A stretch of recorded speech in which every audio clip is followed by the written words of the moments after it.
చిక్కుముక్కులో గుండమ్మ. ఒక చిన్న గ్రామంలో గుండమ్మ అనే చిన్న ఎద్దు ఉండేది. ఆమె చాలా ఆహ్లాదంగా, అందరికీ మిత్రురాలిగా ఉండేది.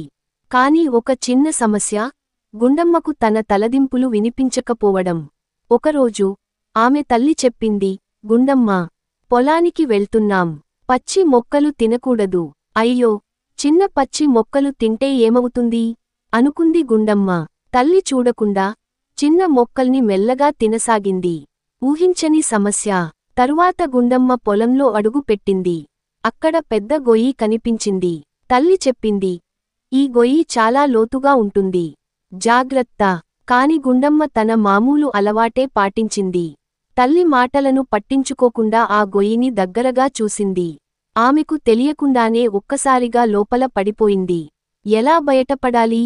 గుండమ్మ ఉలిక్కిపడింది. అయ్యో, తల్లి చెప్పింది కదా, ఇప్పుడు బయటకు ఎలా రావాలి అని భయపడ్డది. గట్టిగా అరవసాగింది. ఆవాసంలో ఉన్న స్నేహితులు కబురు తెలుసుకొని అక్కడికి వచ్చారు.